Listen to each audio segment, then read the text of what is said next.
Hello everyone, সবাই কেমন আছো? আমি তো অনেক ভালো আছি। তো আজকে মিনি ব্লগটা আমি স্টার্ট করছি। প্রায় এখন 8টা বাজে, এখান থেকে আমি শুরু করছি। তো আজকে আমার মিনি ব্লগটা হবে রান্নার। আজকে আমি কি রান্না করে ওটাই তোমাদের সাথে শেয়ার করব, তো দেখতে থাকো।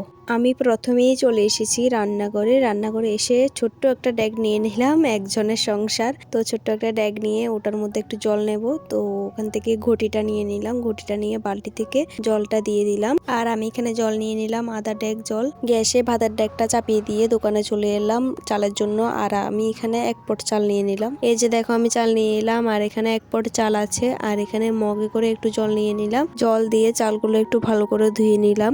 ধুয়ে নিয়ে জলটা অন্য ডেকে ফেলে দিলাম। চালগুলো ধুয়ে নিয়ে চালগুলো ড্যাগের মধ্যে দিয়ে দিলাম। আর বদ্দি একটা আমাকে তরকারি এনে দিল। আর আমার মিনি ব্লগটা এখানে শেষ করছি, আর বড় করবো না। ভালো লাগলে লাইক করে দেবে, কমেন্ট করে দেবে, সাবস্ক্রাইব করে দেবে। টাটা।